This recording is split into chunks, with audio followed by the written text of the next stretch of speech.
Nós somos o trio Amoeba e vamos explicar o nosso plano de construir o sistema operacional mais poderoso existente. Vamos criar um sistema para suportar múltiplas arquiteturas, como 68K, i80-386 e Spark. Mas chefe, não acha essa tecnologia velha demais? Calado, é o que nosso dinheiro pode pagar. O objetivo do projeto Amoeba vai ser construir um sistema operacional para redes de computadores que apresentam a rede ao usuário como se fosse uma estação de trabalho conectadas a um pool de processadores. E a execução de um programa a partir de um terminal faz com que ela seja executada em qualquer um dos processadores disponíveis, com um sistema operacional que oferece balanceamento de carga. Interessante. Conte mais. Será um sistema operacional baseado em microkernel, vai oferecer programas multiprocessados e um mecanismo de chamada de procedimento remoto, RPC, para comunicação entre threads potencialmente através da rede. Até os kernel threads vão utilizar esse mecanismo RPC para comunicação, e cada segmento será atribuído a um número de 48 bits, chamado porta, que serve como único endereço em toda a rede para comunicação. E como essa estrutura vai ser projetada, mestre? Imagine várias máquinas conectadas através de uma rede que dá aos seus usuários a ilusão de interagir com um único e poderoso sistema. Mas para isso precisamos usar esse conceito especial, o paralelismo. Um único programa ou comando pode usar vários processadores para aumentar o desempenho.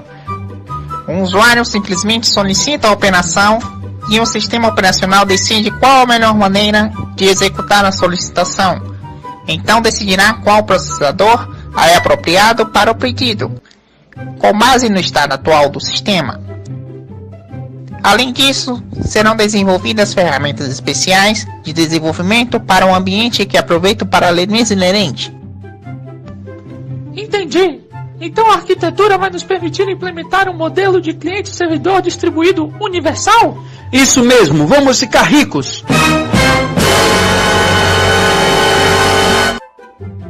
O sistema consiste em 4 componentes principais. Estações de trabalho que vão permitir que os usuários tenham acesso ao sistema.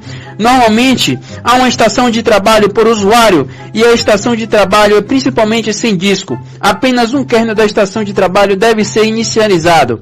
Um grande número de processadores criam o chamado pool processor, necessário pelo sistema e pelos usuários.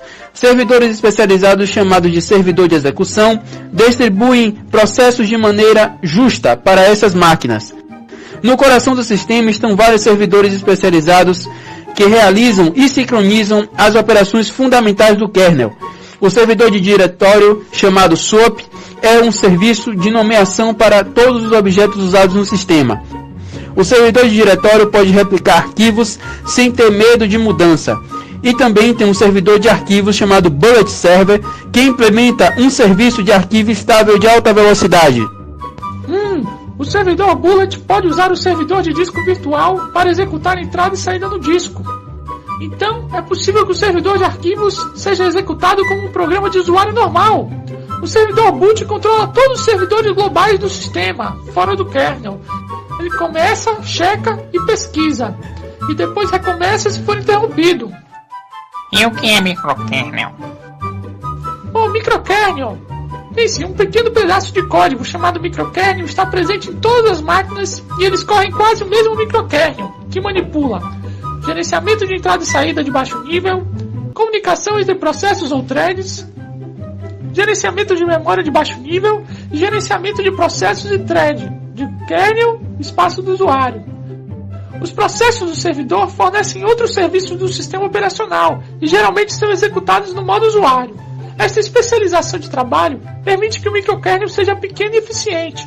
Aumenta a confiabilidade, permite tanto quanto possível que o sistema operacional seja executado com o processo do usuário, oferecendo flexibilidade e não são adicionados encargos extras a CPUs individuais, com facilidades que não precisa. Entendi. Então os processos funcionam da seguinte maneira. O Amoeba suporta o conceito dos processos tradicionais.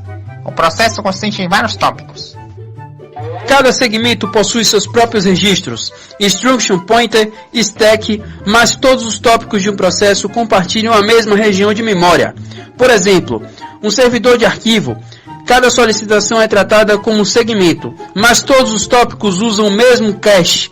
Sincronização através de mutex e semáforos. Mas chefe, como vamos organizar todos esses dados? Vocês esqueceram do gerenciamento de memória?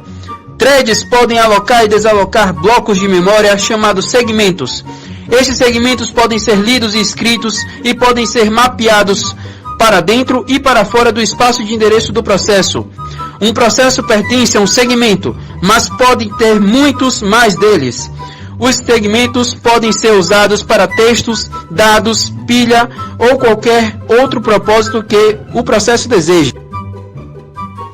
E referente ao controle de máquina, como funciona essa interação? Para cada dispositivo de entrada e saída conectado a uma máquina, há um driver de dispositivo no kernel. O driver gerencia todas as entradas e saídas para o dispositivo. Todos os drivers estão vinculados estaticamente ao kernel, suporte ao módulo dinâmico. Principalmente a comunicação com device drivers é realizada através do protocolo de mensagem padrão. E quais seriam as formas de comunicação utilizadas? Ora, a comunicação ponto a ponto e a comunicação grupal. Chefe, os processos estão desorganizados. Eu estou confuso, estou perdido. Calma, não se desespere. O gerenciamento dos processos está aqui para nos ajudar. As informações sobre os processos devem ser contidas em capacidades e em uma estrutura de dados chamada descritor de processo, que é usada para a criação de processos. Quando o processo é iniciado no Amoeba, ele tem pelo menos um segmento. O número de threads é dinâmico e durante a execução, o processo pode criar threads adicionais e os threads existentes podem terminar. Todas as threads são gerenciadas pelo kernel. E como vamos sincronizar as threads? Lembra da aula de Xavier? Existem 3 métodos para o nosso caso: o mutex, os semáforos e sinais.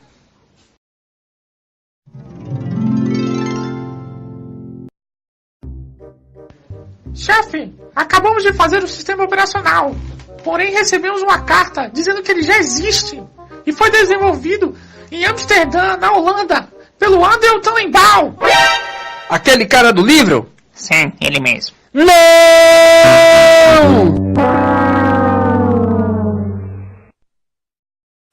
Criançada, vamos brincar!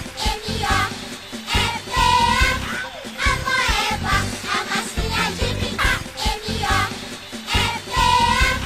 A moeba, a massinha de brincar é massa. Created using Powtoon.